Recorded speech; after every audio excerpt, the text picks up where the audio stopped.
of Fortune, and we have a lot of catching up to do with her, Susan Stafford. Thank you.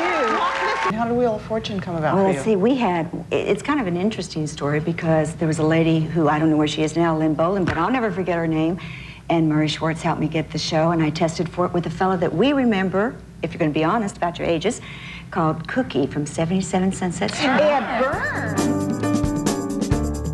This is it for Susan Stafford. We have some things we would like to say to her. Dear Susan, thanks for a wonderful 7 years. We'll miss you.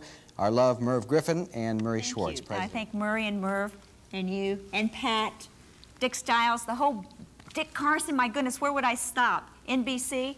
You've all been wonderful to me, and I sincerely mean it from my heart. I love you.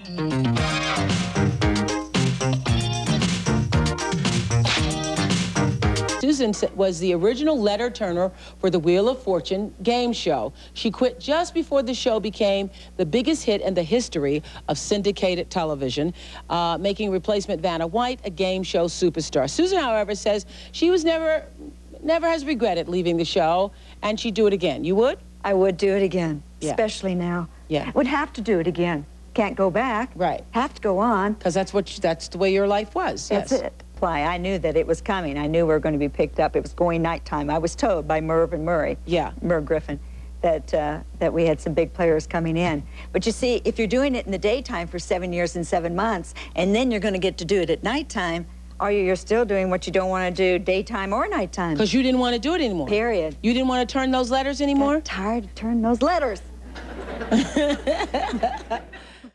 The fact of the matter is that when I was getting all this fan mail in those 7 years and 7 months, people were saying, you know, my dad has cancer and my mother has cancer and so and so. And I started getting really swept into this cancer, you know, business, which is still a problem in America today.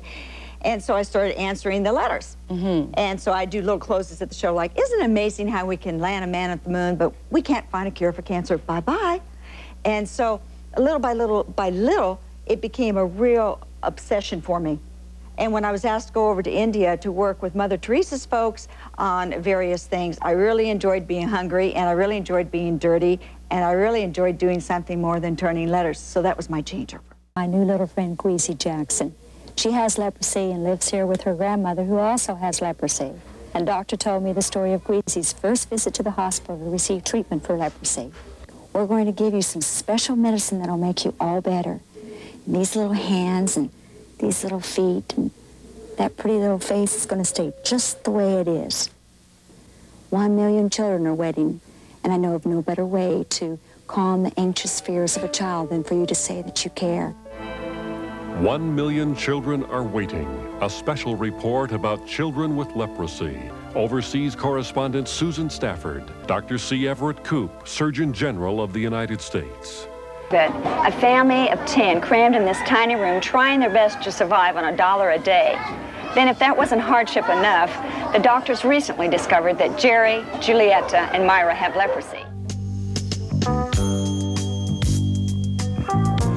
The stress, the problems, the crises, they seem to own us. And most of us by now should know that crises allow us to grow. I know, frankly, I feel I've grown enough too. But that's that story about nothing grows on the mountaintop. Everything that's really good grows in the valley. You know, part of a secret to life is, well, integrity.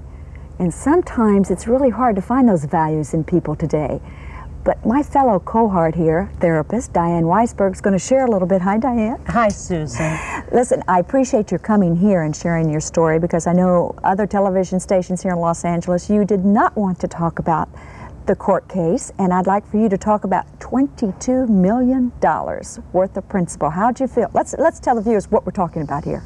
Well, Susan, back about 3 or 4 years ago, I found out that an outside contractor was doing some things that weren't okay at an LA County hospital.